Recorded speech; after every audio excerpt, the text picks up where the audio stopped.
Alright, so April 30th, spawn's happening. We're going to have about a 72, 73 degree day today. I'm looking to catch pre-spawners and spawners today once the sun comes up. It looks like it's going to be a little overcast, a little bit windy. Let's see what we can get going.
Alright, so I want to do a little wrap up from this past week's fishing.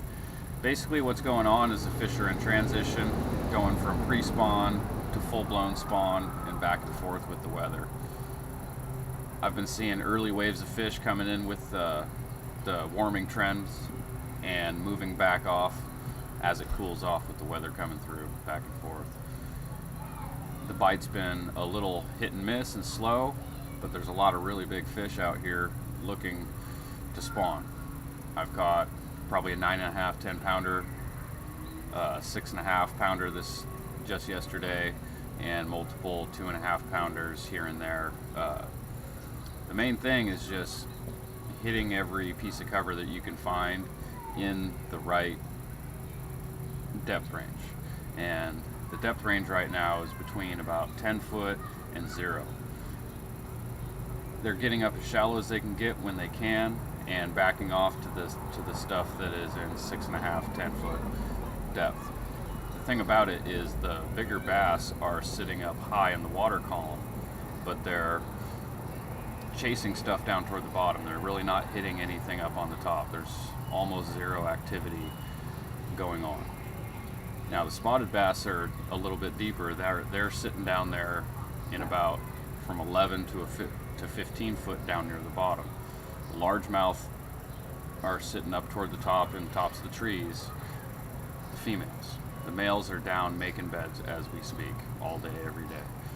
The weather and the warming trends are what's pushing the females in and out to the spawning beds themselves. So basically what I'm doing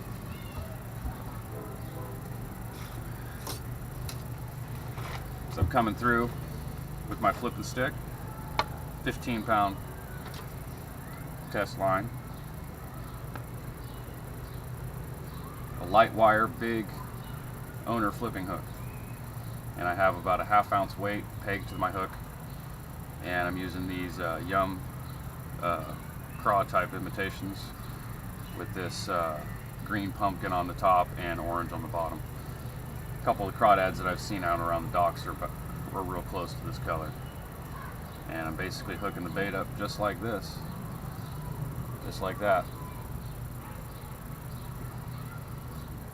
and flipping that bait in to the trees from 6 to 10 foot all the way into 0, and I'm not missing any trees. I hit every single tree. Once you get into the area where they're actually spawning at, you'll know it, because you'll start getting bites, and you'll start seeing females milling around in those bushes. The morning bite's better than the afternoon bite, because the females are backed off into those bushes.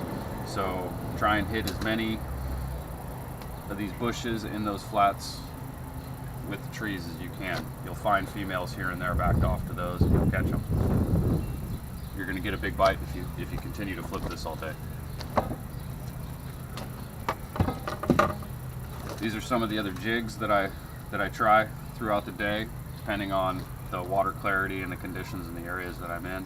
If the water's really clear, I'll try and throw something a little bit smaller, a little bit more natural, just has more appendages, and I can get a little bit more movement out of this bait without moving it as far. Now when I'm backed off into the trees where I think the spotted bass are at, I know they're feeding on shad. I've seen them doing it, so I'll switch up to this swim jig and let this dive that bitter edge next to those deeper bushes. And I've been getting a lot of bites doing that too.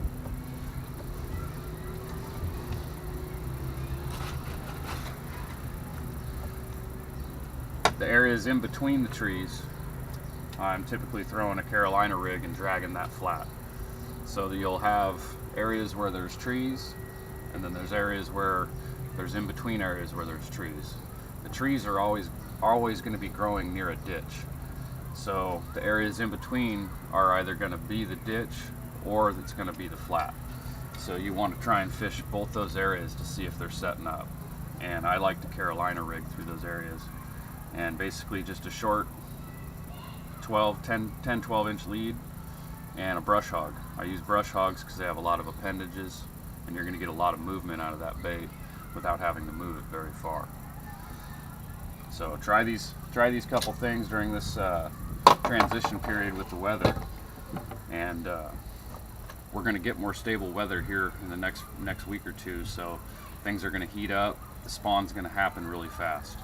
So get out there and try and throw these baits, and I guarantee you're going to catch one. Thanks for watching.